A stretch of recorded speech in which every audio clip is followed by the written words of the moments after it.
Okay, so today I want to finish talking about behavioral game theory, and in particular, this one model that I've taught you, I asked you to learn, and that is the cognitive hierarchy model.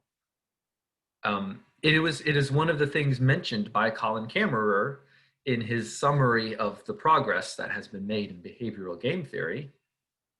I had you look at this table. I think it was called Table 6, which listed seven violations of game theoretic principles.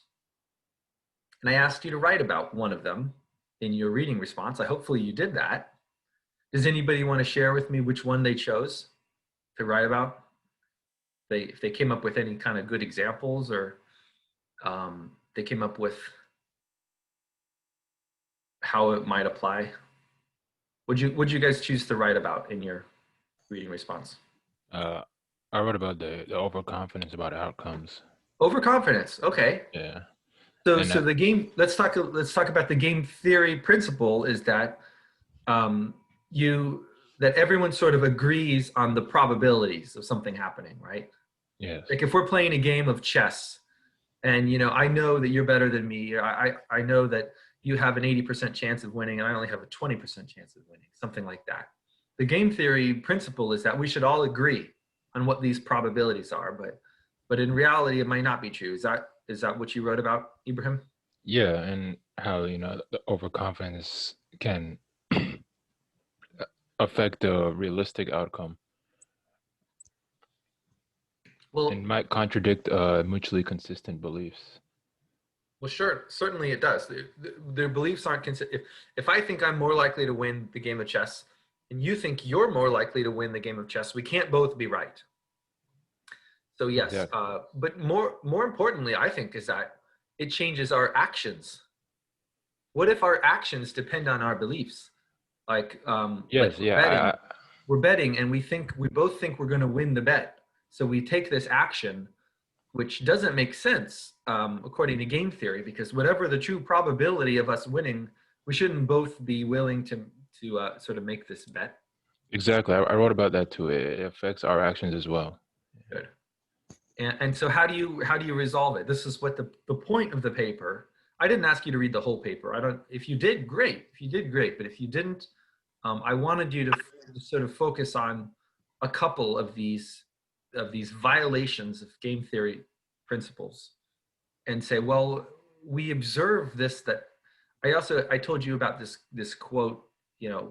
What did Commerce say? That Kammerer was saying we can kind of save game theory by finding plausible explanations for what we observe. Here we observe something that game theory alone can't explain. Let's not just try to come up with any old explanation. We want it to be plausible. Plausible means like you can tell a story. You can tell a story for why this is happening. You can tell a story for why people are overconfident. They've sort of grown up to be this way, especially males. It's actually very true in the literature and gender studies of economics, behavioral economics, is that um, males are far more likely to be overconfident. In fact, they enter into tournaments and sort of gambles based on their own ability that actually just lose them money on average because they're overconfident. And women are much less likely to do that. And it's not even about risk aversion too. Um, Women tend to be more risk averse, which means, of course, they would prefer not to be in a tournament that's risky if they could have an option that's safe. So the people who've studied this, um, Muriel Niederle is her name, uh, and I think also Lisa Vesterlund, have studies where they control for risk aversion, right? They're not just saying, oh, men tend to be more risk seeking and women tend to be more risk averse. That may be true in some level, but even controlling for that, where in both cases you're taking some risk, you have to choose whether you want to be in a tournament or in a some other thing where your ranking doesn't matter, where how confident you are of your own abilities doesn't matter. You tend to get this gender effect. Okay, but that's not what the paper I asked you to read was talking about. But it does sort of explain why you might get this behavior. It's not an equilibrium. How can both people be willing to take this bet that's against their interests? Well, it's because they don't agree on the probabilities of their own likelihood to win the contest. Okay. Yeah. Anybody want to talk about any other ones from table 6? I sort of thought that the violations of iterated dominance and backwards induction were kind of the same, honestly. Aren't they just different category? Or iterated dominance is just a category of it. Good observation. I see exactly why you would think that, and I think I can shed some light on it. If Kammerer were here, what would he say? I'm going to bring out my inner Colin Kammerer.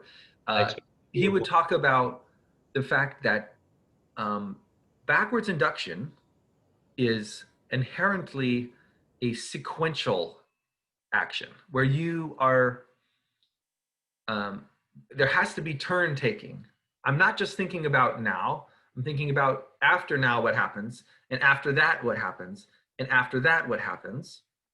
So it has a time. It basically has a time aspect to it, right? There's now period 1, period 2, period 3, period 4, and they're all somehow separated. And the point is that because we have limited look ahead, because that's the plausible. What's a plausible explanation for why people behave the way they do in, let's say, the centipede game? One plausible explanation is that they have limited look ahead. They don't look so many steps of time into the future. They only look 2 or 3 steps of time into the future. And that explains why they do what they do in the centipede game. As opposed to the other violation you mentioned, which is iterated dominance, the lack of iterated dominance, that doesn't take any time. I'm not talking about what will you do in the future. I'm talking about right now. So the difference is the iterated dominance is about what do I think that you're thinking?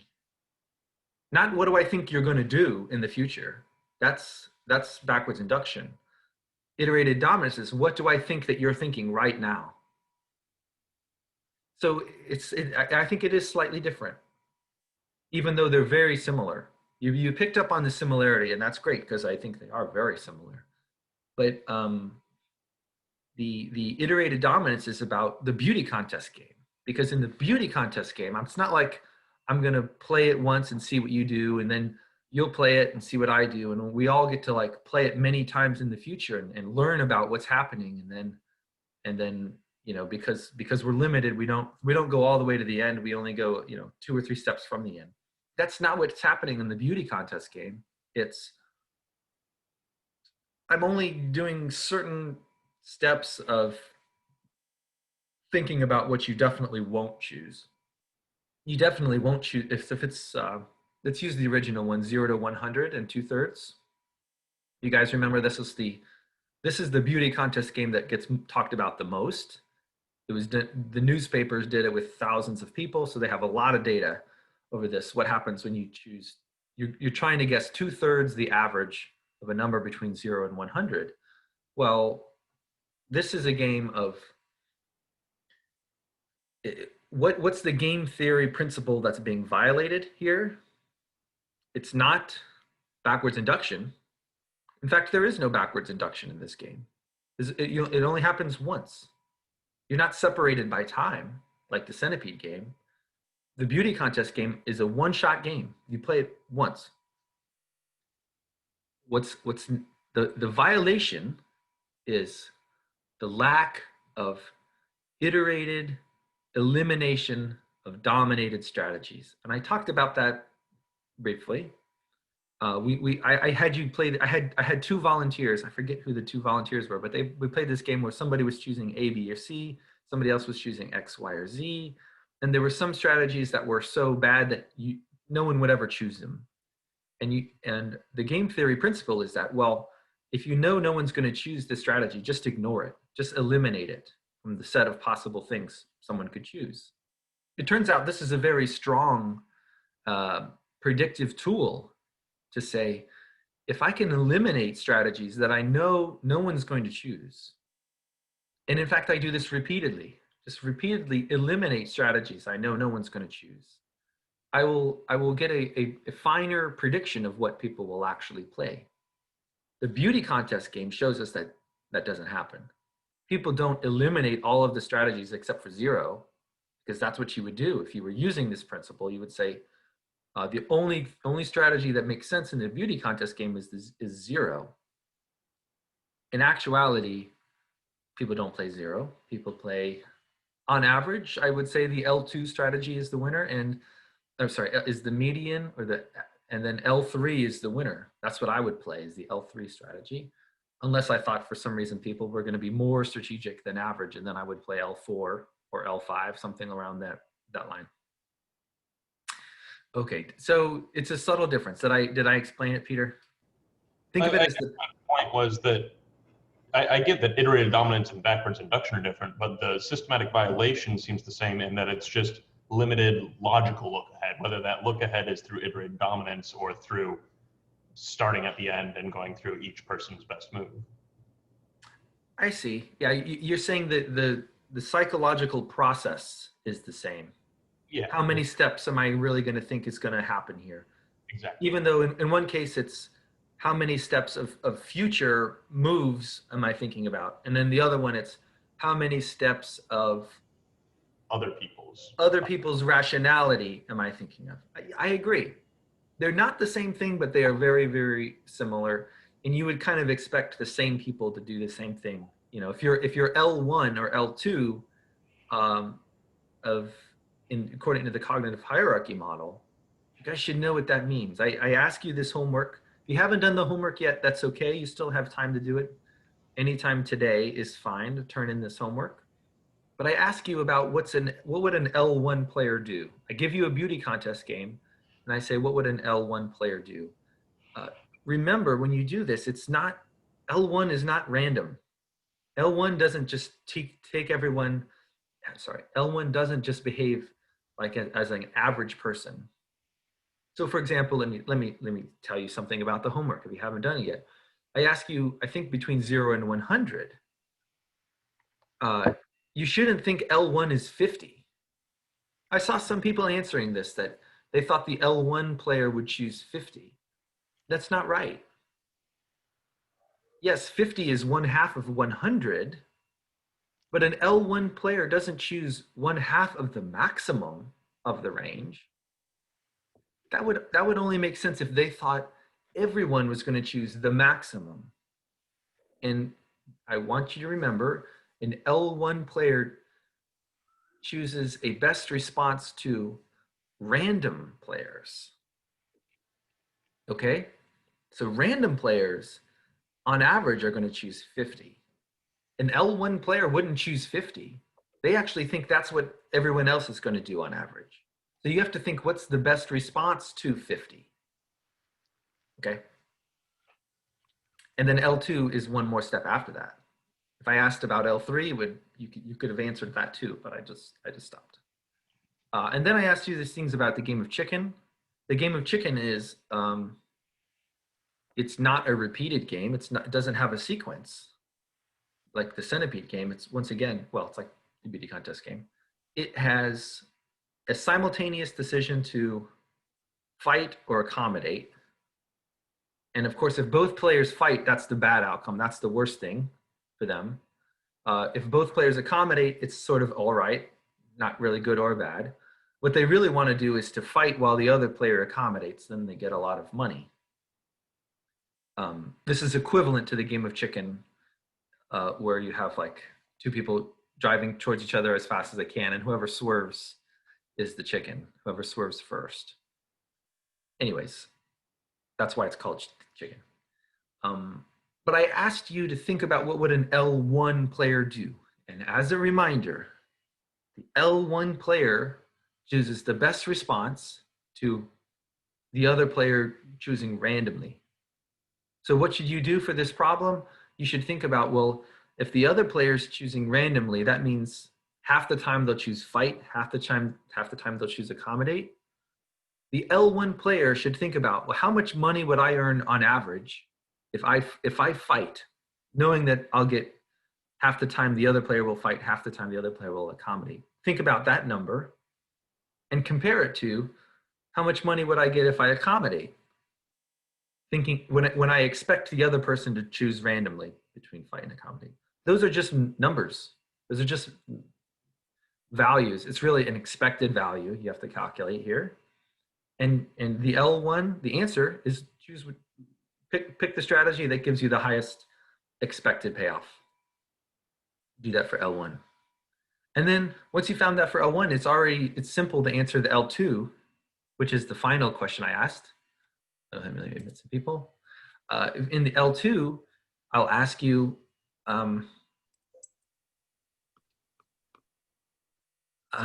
sorry. In L2, I will ask you what an L2 player would choose according to this model, this theory, and it's simply whatever the best response to the L1 is. This is a symmetric game. That makes it easy. So the L2 player, whatever you found L1 would do, let's say it were fight, then L2 should accommodate, because if L1 fights, the best thing to do is to accommodate. What if you found that the L1 player would accommodate? Well, then the L2 player should fight, because the best thing to do is fight if you know the other player will accommodate. Does that make sense? Hopefully you can do this. You can answer those questions. I want you to do well on that homework. It's not a quiz, it's just a homework, so I don't mind giving you a lot of help on that homework assignment. Any other questions about that? I think we're good. I actually think we're done with behavioral game theory. You have that paper. You know, there are some things in the paper we didn't talk about. That's okay. Maybe you wrote about something we haven't even mentioned yet. Fine. I'll read about it, and I'm glad you got to know about it. But in terms of what I'll ask you on a quiz, it's pretty much limited to these things like limited look ahead as a plausible explanation for why backwards induction fails. And the game that demonstrates that is the centipede game. Right, that's one. Two, the cognitive hierarchy model is something that is a plausible explanation for the fact that people don't eliminate dominated strategies iteratively. And the game that demonstrates that is the beauty contest game. The best one, I think, the best demonstration of that. Those are probably the two biggest things I want you to be able to explain about behavioral game theory. There's a bunch of other stuff in there too, like altruism and envy and overconfidence, like Ibrahim said. Yeah, that's important. I could ask, I'm really not going to ask you about something that we haven't spent time about in class. So the other principles, I'd say we probably won't do. You're not going to be responsible for on a quiz or an exam. Okay, guys, have any other questions about behavioral game theory before we go on? Let's go on to talk about chapter 4 in this book. Did you forget that this is not a required book, but it was strongly recommended by me at the beginning of class. Some of you may have bought it and some of you may have read it. It's a fast read, man. I've read this book. But anyways, chapter 4 of this book, the cost of social norms. Chapter 4, the cost of social norms. What is Dan Ariely? He's the author. What does he mean by the cost of social norms? Aren't social norms good things? Why do they have a cost? So some of you have read the book. Some of you didn't ever get the book, and fine. I'll just explain what he talks about in it. And that is to think about what happens if you were, oh gosh, we have a pandemic, so we can't have a normal Thanksgiving. You have to imagine there's no pandemic, and you have a really big Thanksgiving dinner with all your extended family, and maybe even you go to your in-laws' house, or maybe you're not even married yet. You're just I'm going to assume you're male, and you have a girlfriend, and you're going to your girlfriend's house for Thanksgiving for the first time. You probably already know her parents. It's a long time girlfriend. You've been dating for 2-3 years. They're kind of wondering when you're going to ask her to get married. But you're welcomed to this Thanksgiving dinner, and you meet her aunts and uncles and cousins and stuff like that. And there's no pandemic. This is a fantasy world I'm explaining right now. So you go there, you go to Thanksgiving, everything's laid out, just elaborate, perfectly cooked turkey and cranberry sauce and potatoes and all of the desserts. But I don't know what you guys eat for dessert. Pumpkin pie is, of course, the most famous dessert. And there's wine, there's hors d'oeuvres. It's like really nice. And you say, "Thank you so much for inviting me to this Thanksgiving. The food was so delicious. Everything was so prepared. I'm going to give you $50. It's easily worth $50. You know what? No, 100. And you give the host $100. Your girlfriend's parents. You're like, that's how this dinner was so amazing.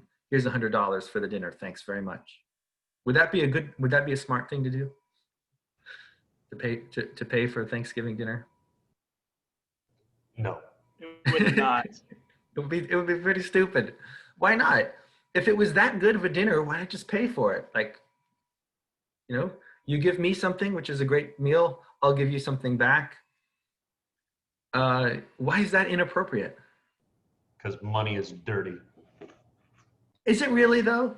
Are you saying you don't want money? Do you have a job? If you wanted to give them $100 present, that might actually be acceptable. Saying like, as like a thank you for letting me in. So Yeah. It's not the value, but the form of it makes a difference.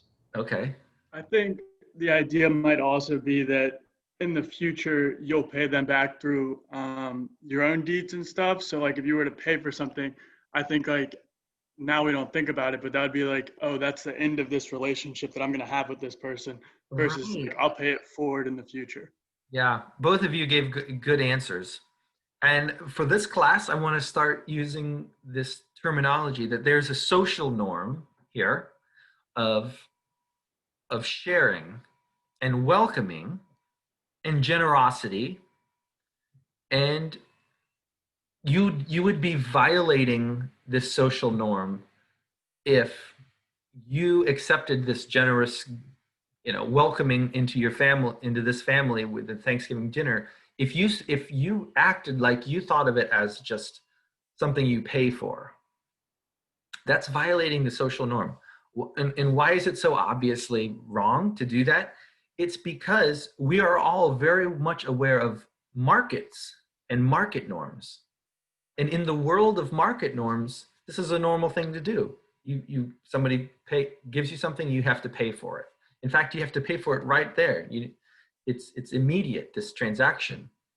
And if you start to think of the world of social norms as something where you're applying the world of market norms, you're out of place. And in fact, you could be punished for it. Okay. Oh, I got some bunch of chats. Sharing is caring, except with Rona. Okay. Okay.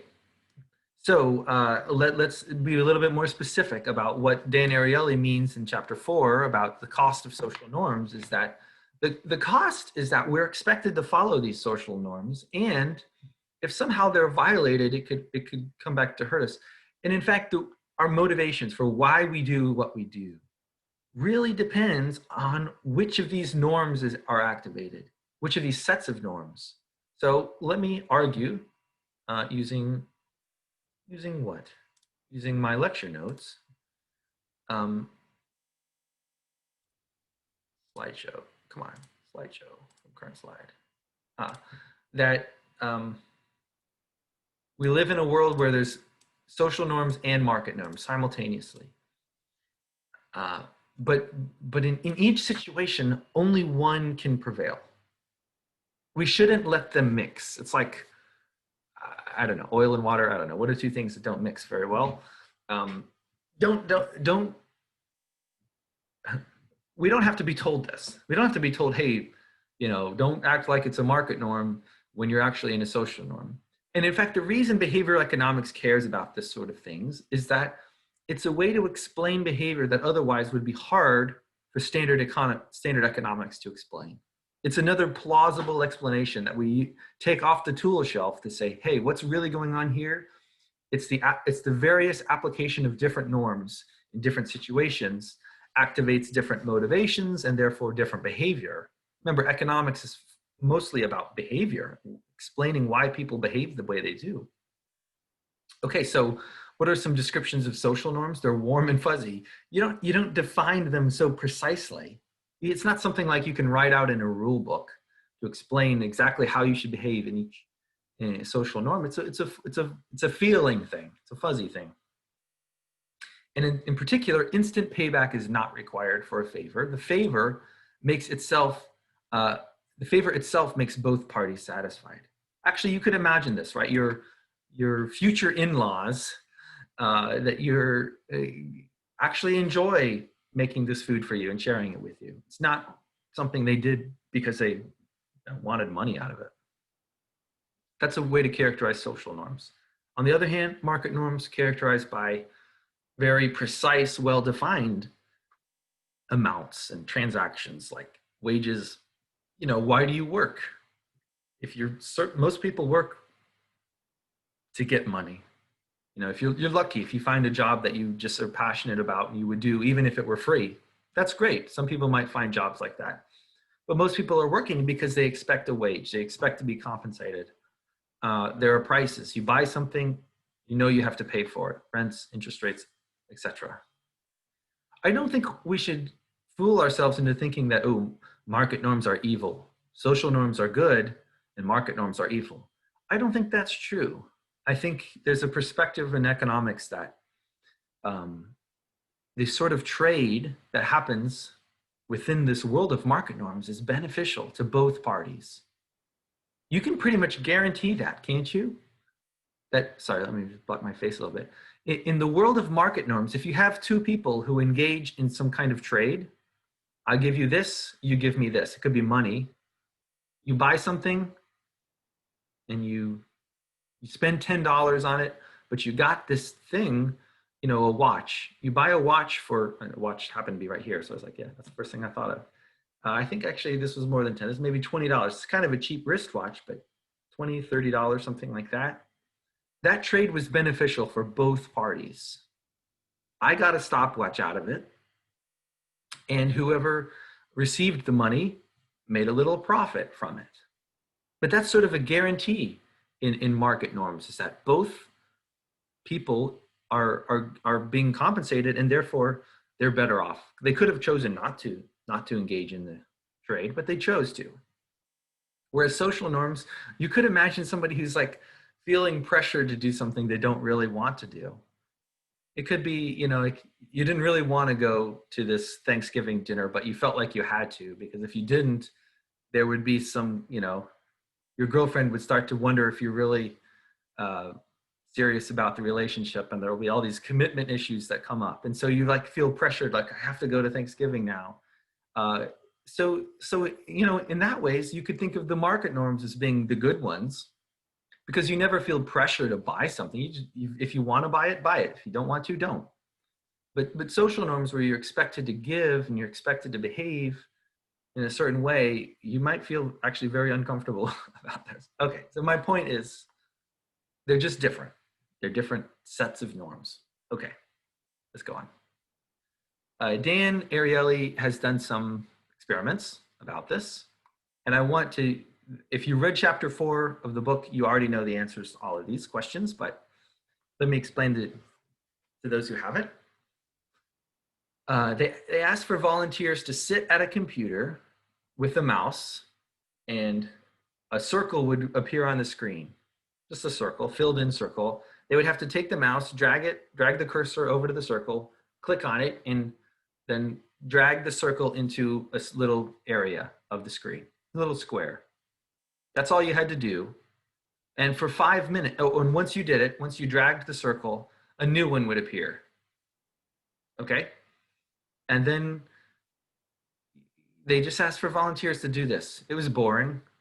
Nobody really wants to spend 5 minutes doing this boring task, but at least it's only 5 minutes, dragging circles on a computer.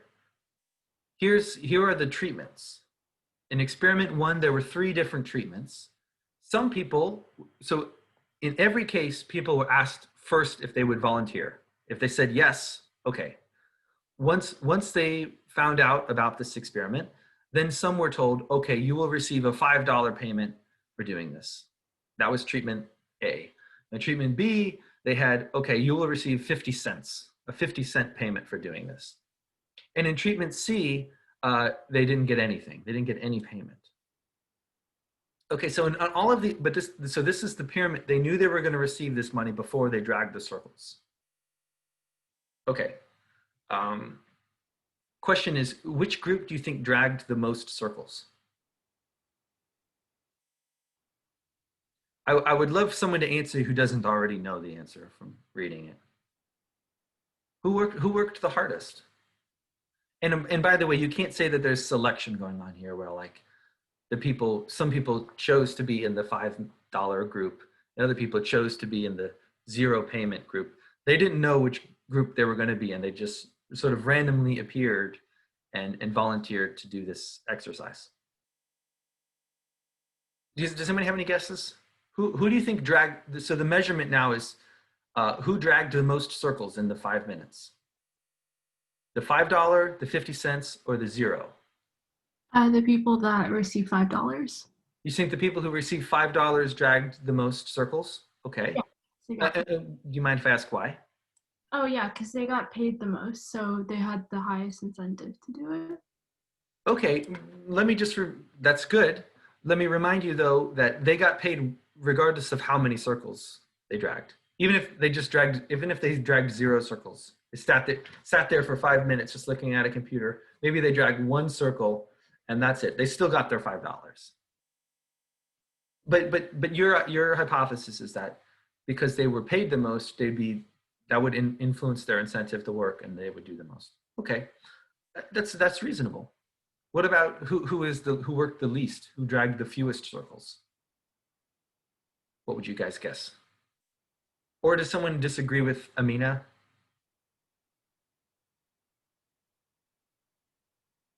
I hope it was Amina. I think your square was yellow, and that's why I assumed it was you.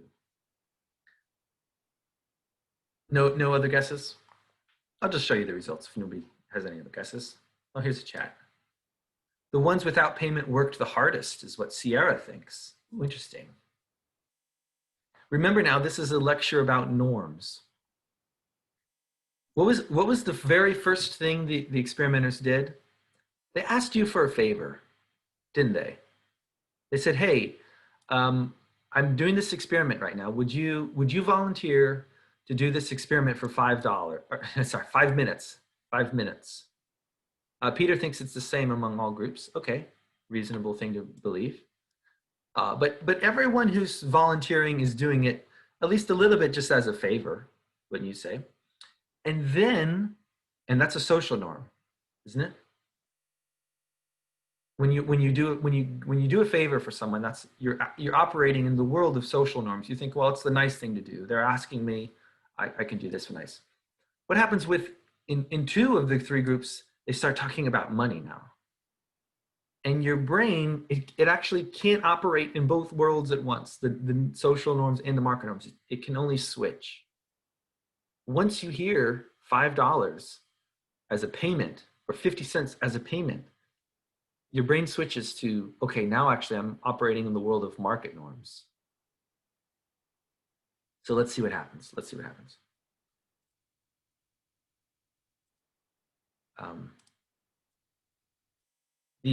Sierra was correct. She said the people who got no payment dragged the most circles. And it was close. It actually is not statistically significantly different from the people who received $5. But the people who received 50 cents, that actually was significant. That was very significant. What's going on here? Well, I have this, but why were the people who got 50 cents, why did they drag so many fewer circles on average than the other groups? Any theories? I think that we have an idea of what our like time is worth. So as soon as money comes into it, we go, well, I know that like an hour wage in most places is around $7. So if 50 cents for 5 minutes, is that worth my time? Excellent. It's because it kind of sounds like a wage, doesn't it? Like here's you're getting a payment. I think they called it a payment. You got a 50-cent payment for $5 plus whatever time you had to, spend sitting down and, whatever else was involved with the experiment.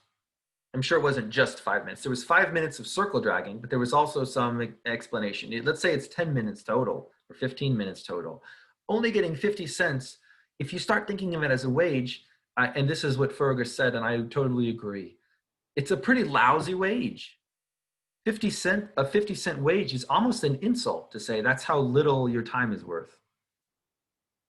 And because it's expressed this way, it activates the market norms, and therefore you start to judge the 50 cents relative to these norms of how much you're worth, what appropriate wage would be, and people perform worse because of it. They're less incentivized to drag the circles in a hard way. I mean, they still dragged 100 circles in 5 minutes. That's about 20 circles per minute. That's about one circle every 3 seconds. It's not like they were sitting there doing nothing.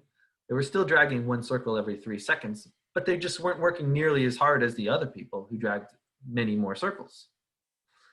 Okay. Somebody's still coming into the group, but this makes sense, right? So what's the takeaway? The market norm was stronger than the social norm about the volunteering, at least in these first two groups. The two payment groups had a market norm, and apparently the $5 market norm, $5 payment was appropriate. People thought that's actually, so I'm not saying that people, I'm gonna lower, I'm just reduce this. It's not that the people in the $5 payment and the people in the no payment were thinking about this experiment the same way. I don't think so. It's actually whatever the social norm of dragging circles here and the market norm of dragging circles for the $5 payment were about equally as strong of a motivator. What was not a good motivator is this low wage. And this is something that would be hard for standard economics to predict. You might even think that, well, if people like gift exchanges, the more you give me as a gift, the more effort I give. Well, this actually is a contradiction, a contradiction to that, because what's seen as a gift and what's seen as appropriate payment all depends on what norms are being activated. Okay, that's enough about this experiment. By the way, they did more experiments. What do you guys think about these other experiments? Where instead of a monetary gift, you got, instead of a monetary payment, you got a gift. So instead of $5, they give you a box of chocolates, a relatively expensive box of chocolates that cost about $5, but that was your gift.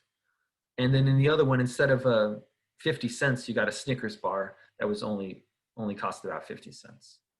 You think we get the same results where it's sort of a U shape? The $5 was high, the 50 cents was low, and the no payment was high. In this experiment, they're not giving you money, they're giving you a present. What do you think the results were? Just tell me if you think the results were the same or there was some difference. I'm sure the Snickers people worked harder than the 50-cent people. Okay. Because they thought of it as a gift rather than as a, yeah. Okay, let's see. Wage. You're right.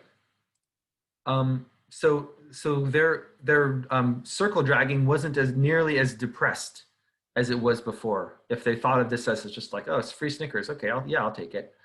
They pretty much, the social norm prevailed, it looks like. If you look at all three, these bars are about the same. And that's what you guessed, Peter, and it was correct.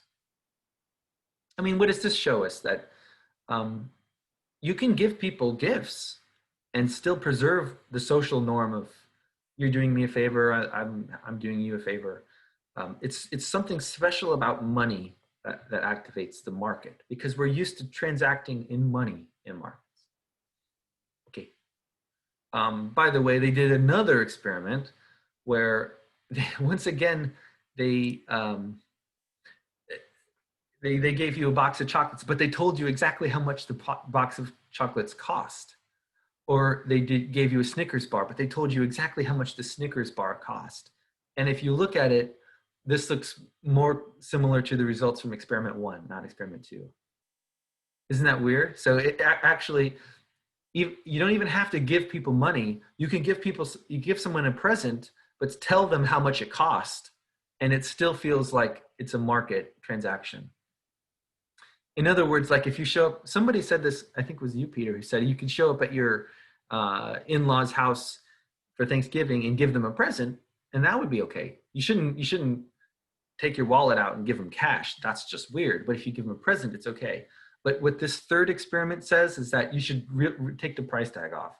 If you leave the price tag on your present when you give it to the person, it has this effect of letting them know exactly how much it costs you, and therefore how much the payment is. And you know, so some of us knew this already, but this experiment shows us that.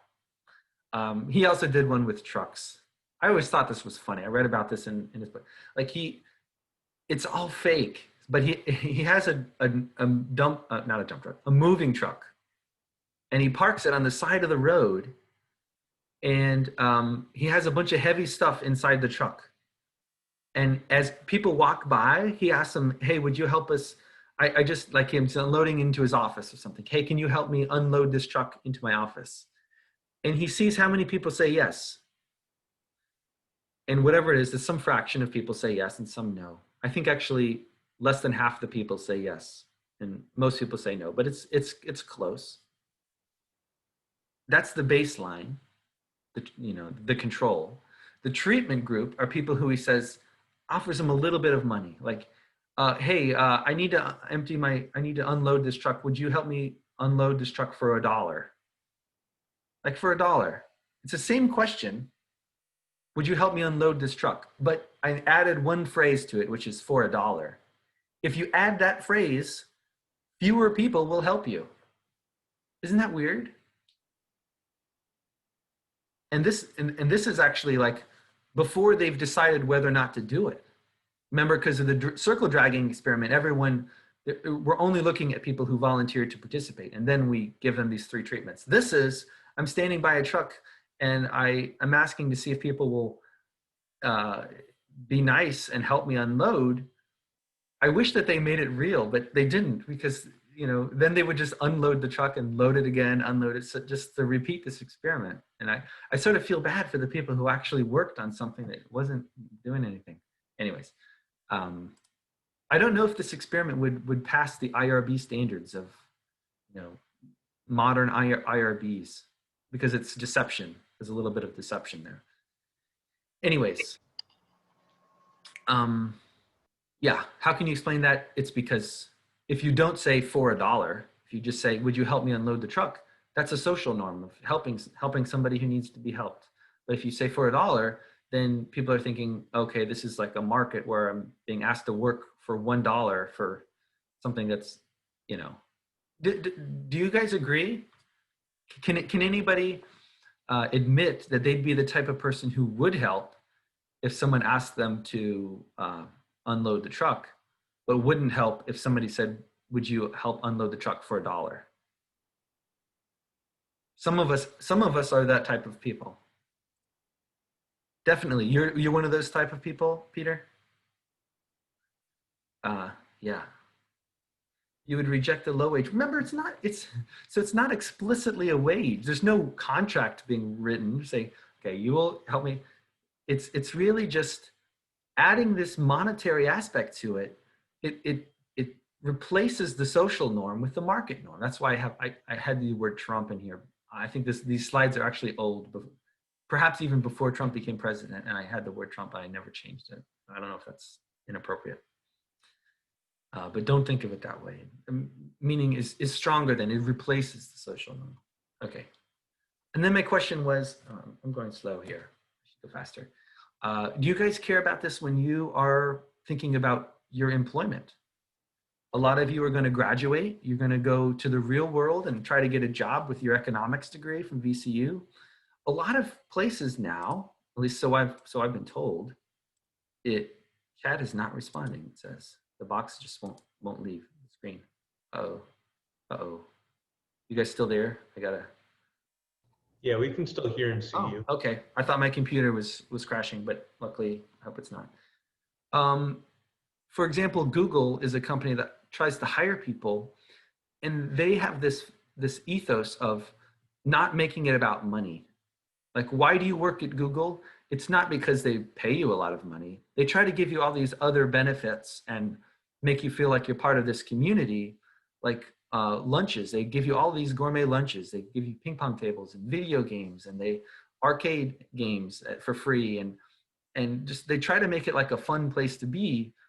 Actually, why do they do that? So that you'll stay later. Like, you'll spend your evenings working with your friends at Google, and like you won't have a social life outside of Google. They've tried to make themselves feel like a social norm of we're all working in this together. And Google isn't the only place that does that. Other places have done this. And I'm wondering what you guys are the future of the labor market. You're going to be looking for jobs relatively soon. Do you think that would work on you? Are you the type of people who would respond to these non-monetary, warm and fuzzy benefits, or do you expect money? Like, just pay me for what I mean. I'll find my own fun in life. You're my boss. Just give me a good salary, and that's all I want. What do you guys think? I have a bit of an anecdote on this because last year I had the choice between working at 2 different bars owned by the same person right next to each other. And I could either bartend at one where I'd make on average like an extra $300 a week, or one where I was much happier at because it was a pool hall instead of a shithole, whatever. And I chose the pool hall easily over it. So quality of life makes a big difference, whether you enjoy the work. But I'm wondering now if you can now think of that in terms of a social norm. Was there, when you were employed at the pool hall, did you feel like you were belonging to some group where there were these warm and fuzzy feelings of, I'm doing this as a favor for each other? We're all kind of, was that activated in your mind? A little bit with all the other players, but I would say that really it was, I think I might be kind of going against what you're saying, in that in my head, I said, it is worth this much money to be happy. I put it into monetary value and I was like, yeah, I'm willing to take that hit to not hate my job. Yeah, no, I think that's okay. That makes sense. Here's what I think. You actually were thinking of it as a market norm. You were thinking of it as a benefit, and you were processing it as a market in the terms of how much it's worth to you as a market. Yeah. No, I agree. You didn't really have the social norm choice of, Yeah, it wasn't a gift. It was just choosing between happiness and less money, or less happy but more money. Good. So maybe that example isn't so great. That's not your fault. It's my fault. Okay. There's an interesting paper. I put a reading online about the Israeli daycare. It's actually really short, and I'm not going to have you do a reading response because it's just so short. And in fact, I'll tell you about it now. In fact, it's in the video. You can watch the VCU Econ Behavioral Economics Explained.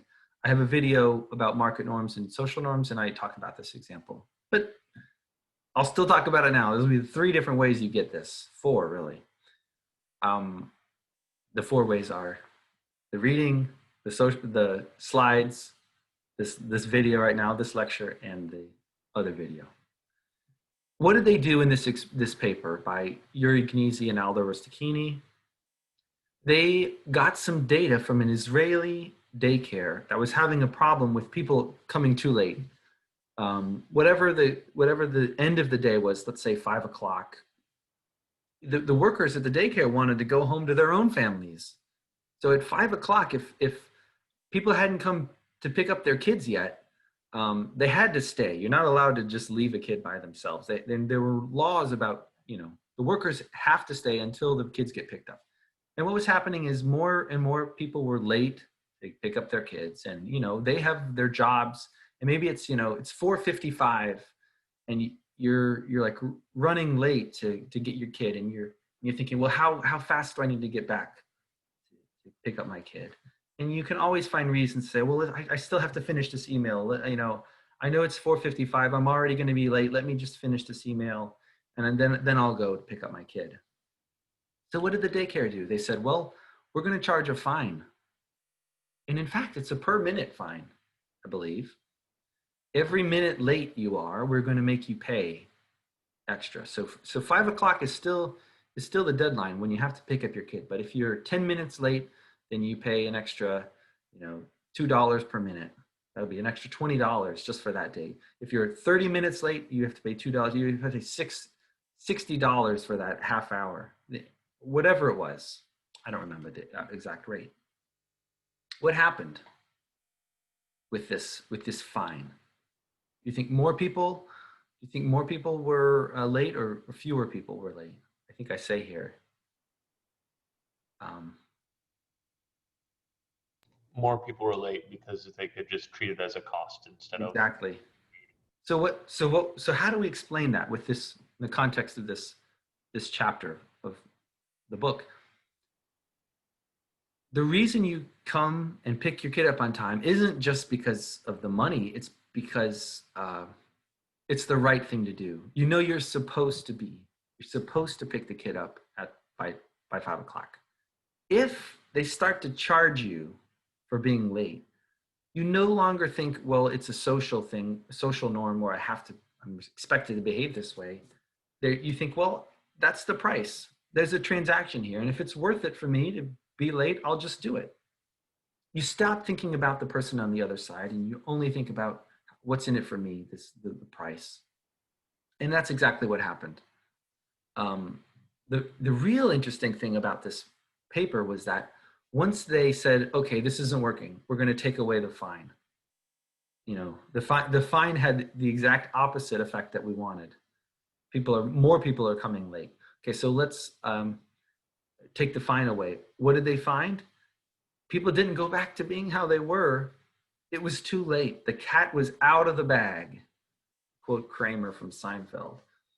Once you take the cat out of the bag, the cat in this case is the social norm. I'm sorry. The cat is the market norm of I'm going to be late because I can, because it's a fair price for being late, and I choose to be late.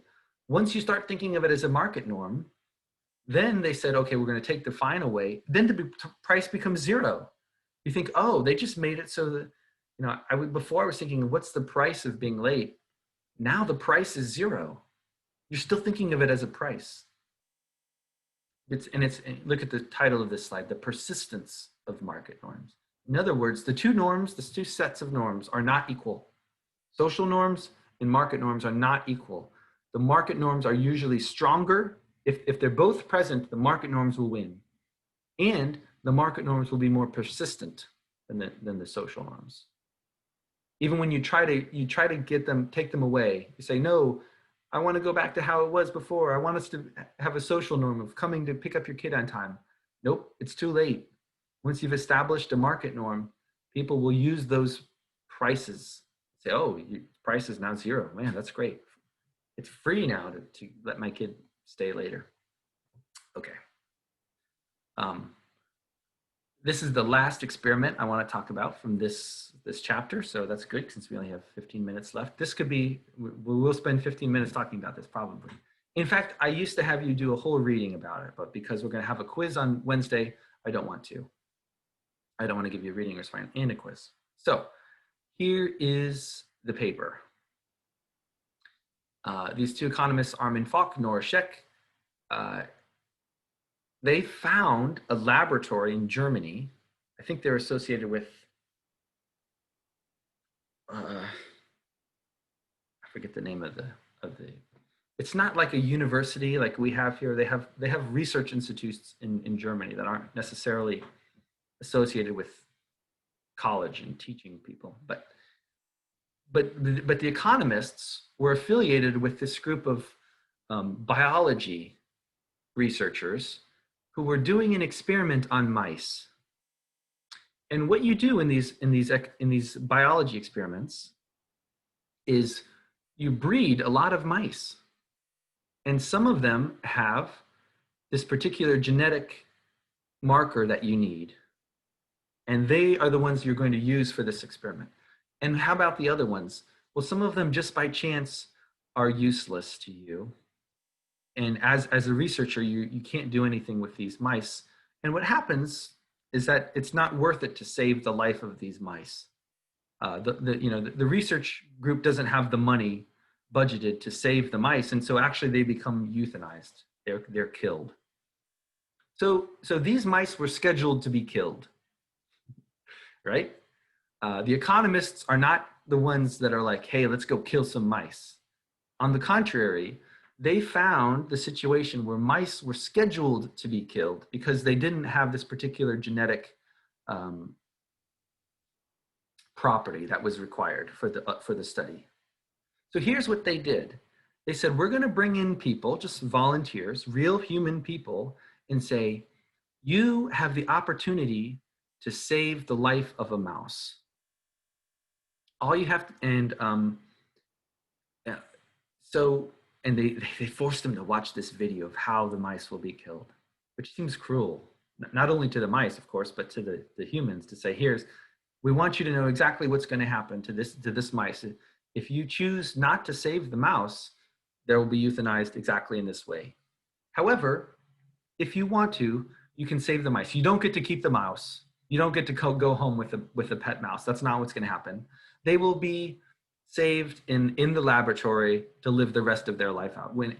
So the economists were providing the money to do this.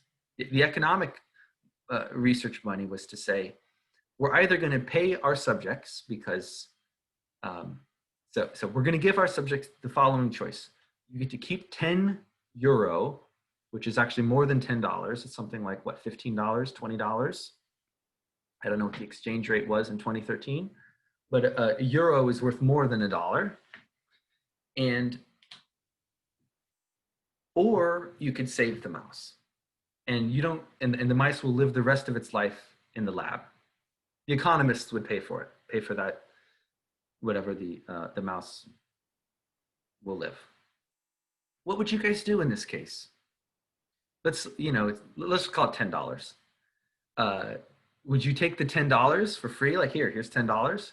Or would you say, no, I don't want the $10, but I do want to save the mouse. Let the mouse live the rest of its life in the lab. What do you guys think? Is a mouse worth the $10? Remember, you don't get the mouse. What do you guys think? Would you save it? Yeah. Either say $10 or mouse. $10 if you take the $10, or mouse if you take the mouse, save the mouse. I'm just curious.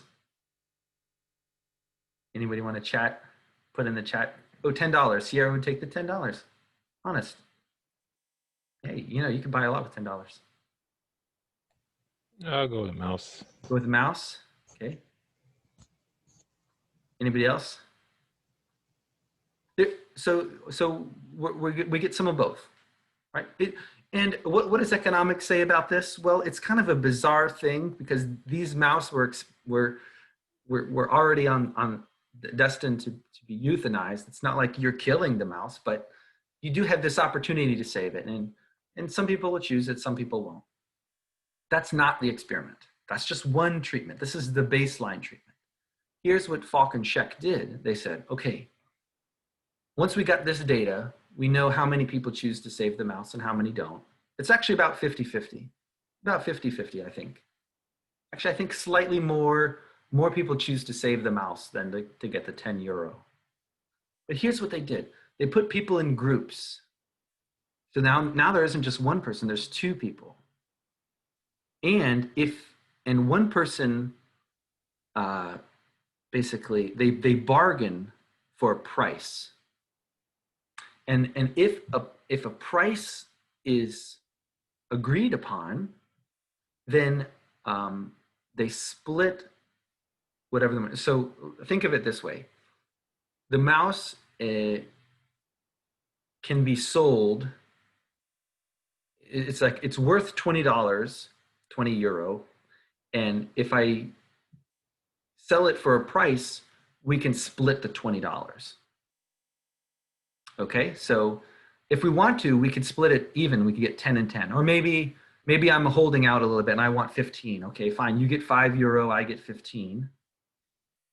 Or maybe you're holding out. You're like, no, I'll only do it for 15. And you're like, okay, fine, 15 for you. I'll take 5.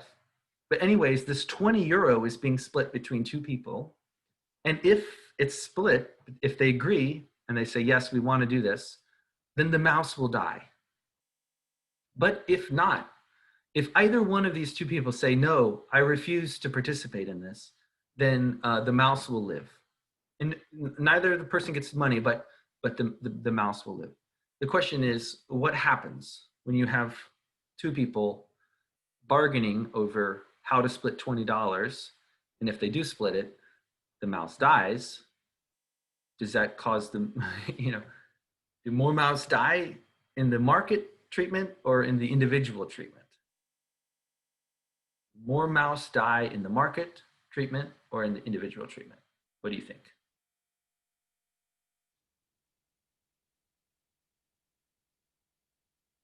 Any guesses?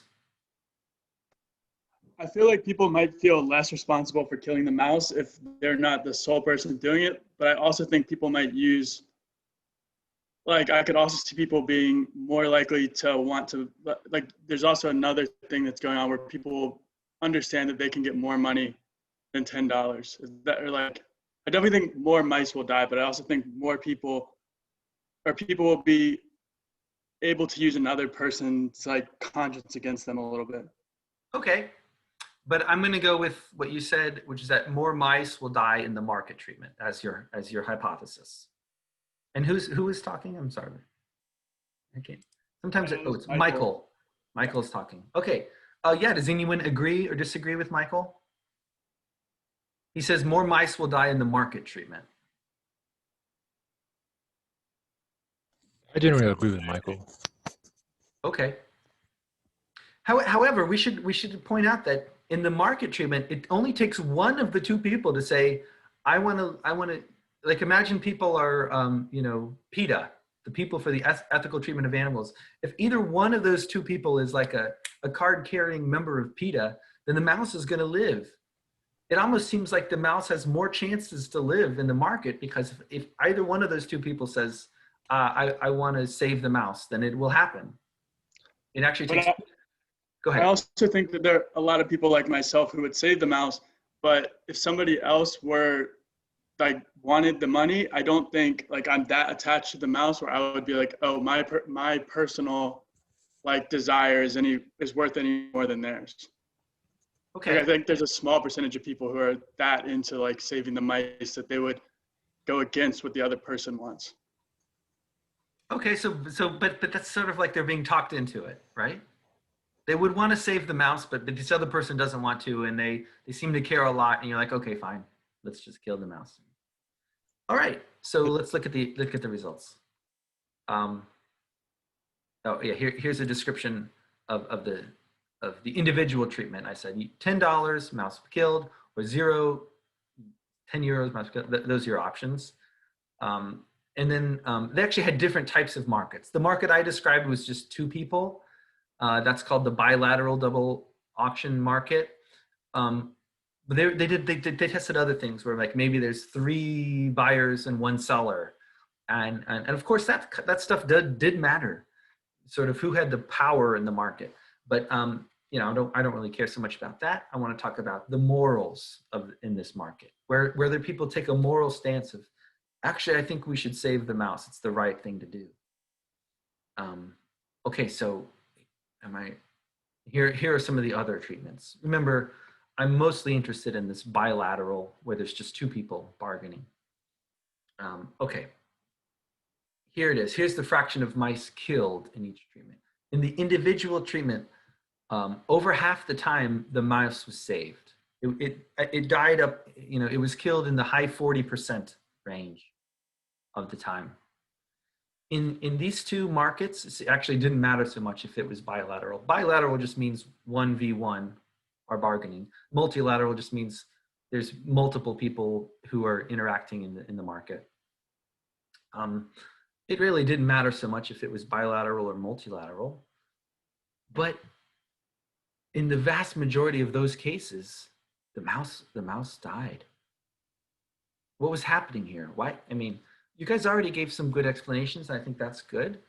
But remember, we're now thinking about norms and morals in some sense, like what's important to you as a decision maker.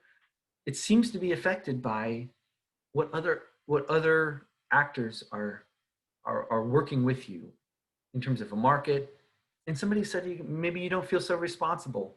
If that other person really wants to kill the mouse, then okay, I guess it's their fault, you know, that the mouse dies. It's not mine. You can sort of absolve yourself of this responsibility to some extent. And I think that is what's happening.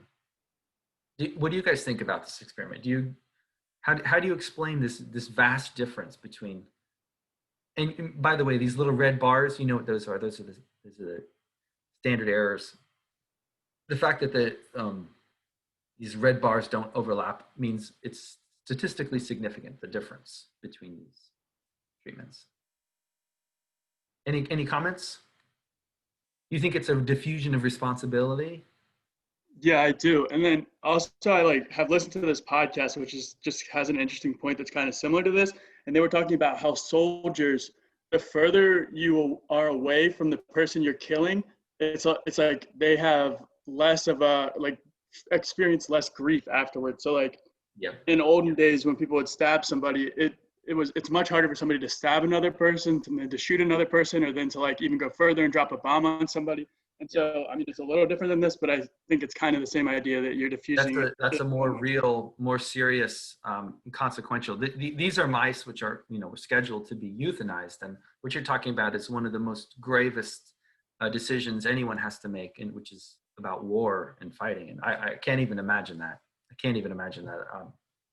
But there's probably some people in this class maybe have served in the military in some way or going to. And that is, yeah, it's crazy. I think you talked about different weaponry, but the most extreme is a drone, isn't it?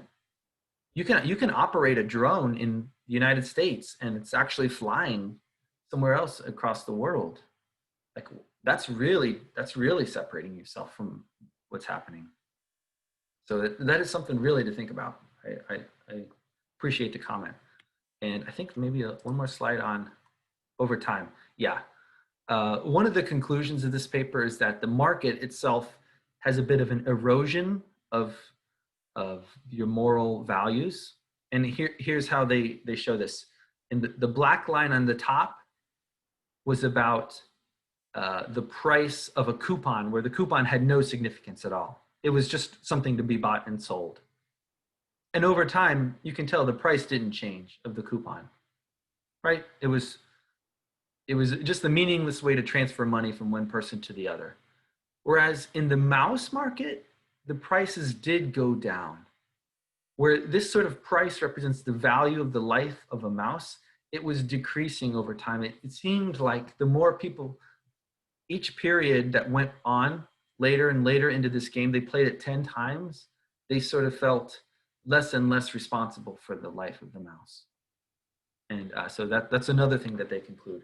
So, not just that individuals care more about feel more responsibility for the mouse than people in a market, because there's more than one person, I don't so much care. But also it erodes over time. I think that's it. Okay, that's it. I finished it.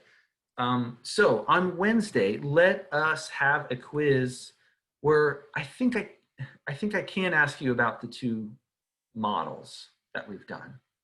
I'll try to ask relatively simple, maybe questions that can be answered in kind of the same way that the homework could be answered. So if you did well on the two homeworks about the two models, that is inequity aversion, cognitive hierarchy, and maybe I could ask something about the social norms, the market norms too. So that's a lot of stuff to be covered on one quiz, but it's going to be our last quiz. We got to include everything that we haven't covered yet, will be covered on this quiz. And that will be Wednesday. And then we'll also present some new material on Wednesday. On Monday, we'll finish up anything we haven't done, but we'll also think of that as a review day. We can talk about a summary of topics that we've covered throughout the class, and certainly anything that you still have some questions about, I'll be able to answer that on next Monday. But that will be our last class. And then we have this big long break until the final exam. And the final exam, I'll be here on Zoom also. So you won't need to log on to Zoom, but it might be helpful for you if you have questions. I'll be available to ask questions during the final exam. And that will be 12:30, December 4th, I believe. You guys have any questions? Oh, someone's in chat. Let me see the chat. Have you explained question 5 on the inequity homework? I don't know if I have. You want me to look at that right now? Yeah, that'd be great. I think question 4 and 5, like I kind of did guess and check. I think one of them was 0 and that one I just guessed, and the other one I had to go and I couldn't figure out how I was actually supposed to solve that one. Okay, let me do that now if you want. Yeah, that'd be great. Assignments. I'm with you, Professor. Homework, right? Inequity aversion homework number 5. I think it was 4 and 5 are kind of the same, like you would solve it the same way, so it doesn't really matter which one. Yes. It's a trust game where I have the second player's Fair-Schmidt utility. The first player knows what the utility is. And what will be the optimal amount of money for the first person to send to the second? Okay, so which one do you want me to start with question 4, then go to question 5? You there? Yeah, that would be good. I think if you solve one, I could probably see how to solve the other too, so it doesn't matter to me too much. Let's do it. So question 4, I need to think about how much is the second player going to return of the money that I send, which is, you might think this is backwards. Shouldn't I do the first player first and then the second player? Actually, no. In a game like this, you should start at the end and work backwards. So the first thing you need to think about is, what will the second player do? Okay, so look at the second player's utility function. Alpha equals 1, beta equals 0.8. The alpha doesn't matter, does it? Do you know why the alpha doesn't matter? Is that the one that is greed? Right. Or the one that is No. Envy. envy? Oh, because they're going to give you less than, so the only one that matters is the greed. They will Really have feel bad. at least as much as the first. I'm writing this now. In case anybody else is here that wants to see it, I'll do it to everyone in the meeting. Okay. Alpha doesn't matter for the second player because they will have at least as much as the first. What matters is beta. What matters is beta, which equals 0.8. This means that the second player will choose to divide, should I say his or her? I'll say her. Divide her money equally between the first and the second player. How do I know this? Because beta is greater than 1.5. So we had this discussion about the dictator game that said if beta is greater than 0.5, you share money equally. If beta is less than 0.5, you keep all the money. So here beta is 0.8, that's greater than 0.5. If you didn't know this fact, you could have calculated it yourself. How could you calculate it yourself? By doing, so you have to write out the utility function. Write out the utility function where it's almost like you come up with some amount that the first player gives you, and it's arbitrary, and you say, how much of it should I give back? Well, if beta is 0.8, remember beta is the guilt that I feel for having more money than you. I'm going to feel some guilt as long as I have more than you. And the point is, I could reduce that guilt. Think about what happens when I give away $1. When I give away $1, you get $1, right? That means the gap between us has gone down by 2. If I give $1 away, the gap between us has gotten down by 2. And Okay, that I understand that. and that benefit of reducing the gap by 2 is multiplied by beta, which is 0.8. So 2 times 0.8 is 1.6.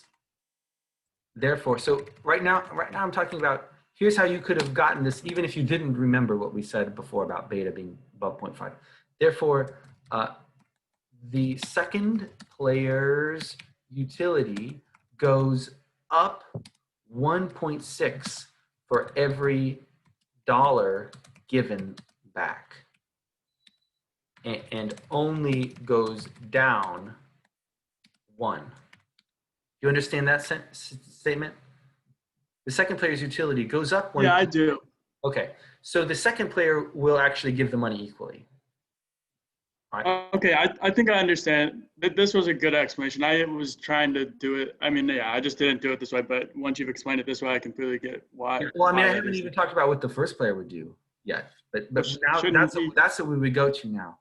Is the first player is trying to get as much money as they can for themselves. Think of it as X. First player gives X, which is tripled to 3X. And remember, how much of it comes back to them? At least 1.5X. At least 1.5X comes back to them.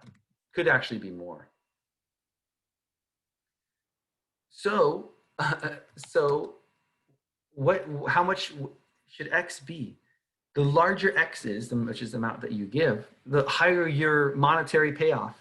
So even if you don't care at all about inequality or inequity, so the first player should give as much as possible to the second, because it increases her monetary payoff.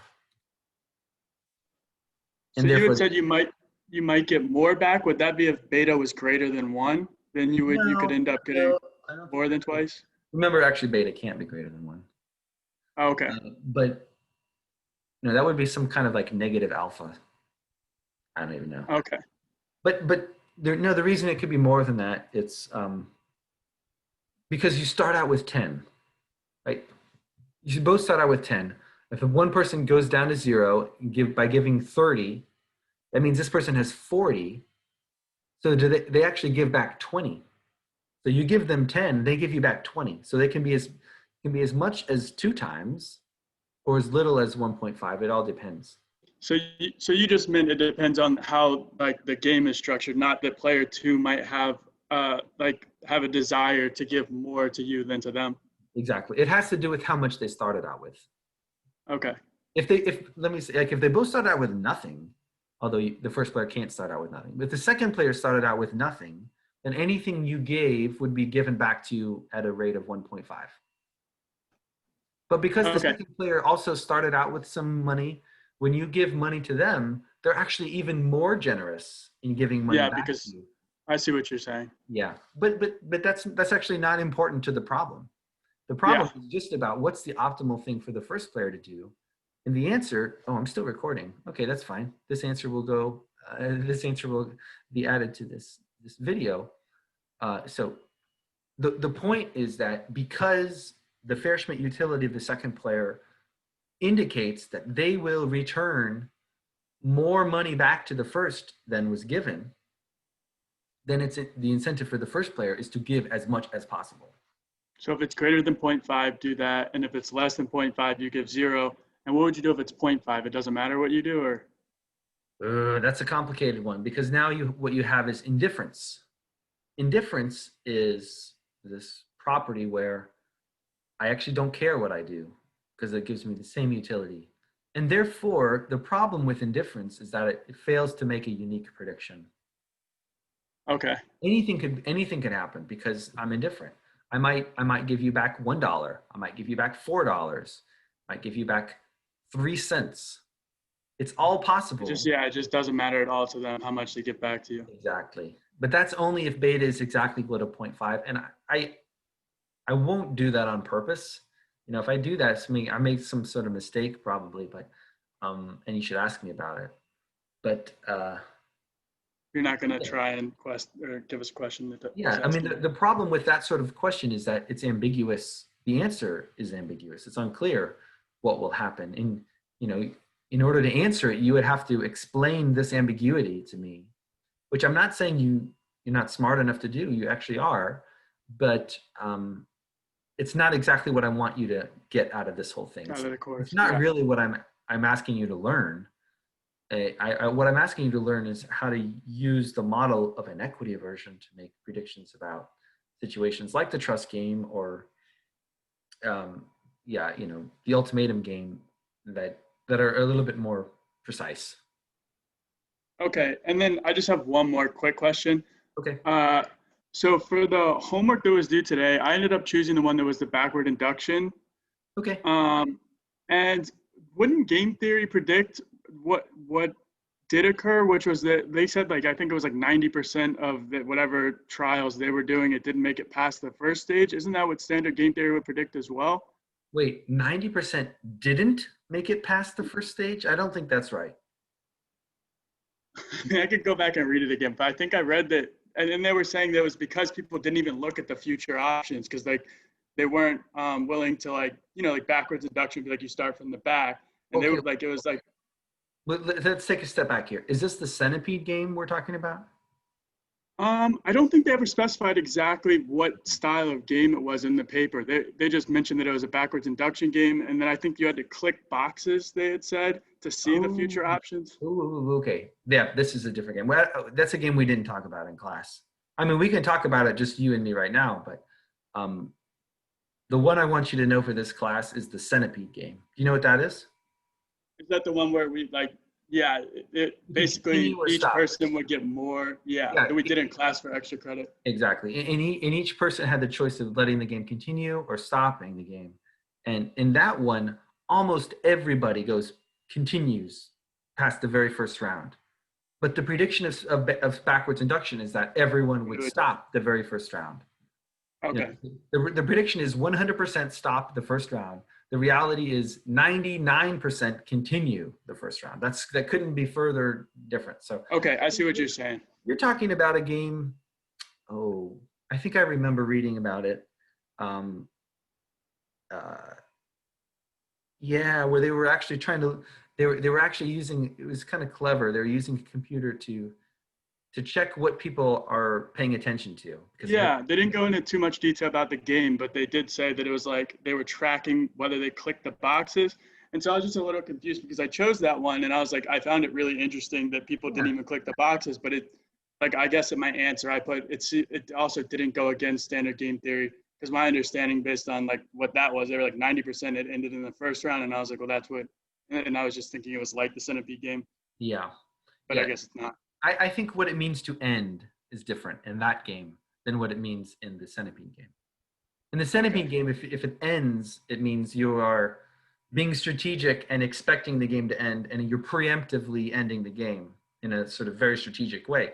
Whereas in the game you're talking about, to end early doesn't mean you're being strategic. In fact, it could mean you are ignoring these other payoffs that could happen, which you have to click on the button to see the other payoffs. And if you're not even looking at those payoffs, then clearly you're not factoring that into your decision over what, this is a bargaining game, right? The game you're talking about is a bargaining game? I mean, I could pull it up. They really didn't go into much detail. So I kind of just like, was assuming that it was something like the centipede game because that's the only backwards induction game I know. It's not the centipede game. I know which game, I recall which game you're talking about. And I believe it's like a bargaining game where how much you and I should be willing to bargain for depends on what our continuation payoffs will be if we don't agree on something or if what happens later. And the fact that people aren't even looking at what happens later means that they're not considering it when they're bargaining right now. And that is a failure of backwards induction, actually. That is definitely a failure because backwards induction. Yeah. Okay. I get that part, but I just meant that like, I mean, you'll just read my answer. I was just a little confused because I guess I thought the centipede game was like, it would end the same way. But now you cleared it up. It's a different game. I'm sure your answer is good. I mean, I'll read it. I'll be as fair as possible, but I really think you're fine. You've thought about it, and that's good. You've formed an opinion about it, and you wrote about it. That's what I wanted. Okay, cool. Yeah. I'm going to stop recording. All right.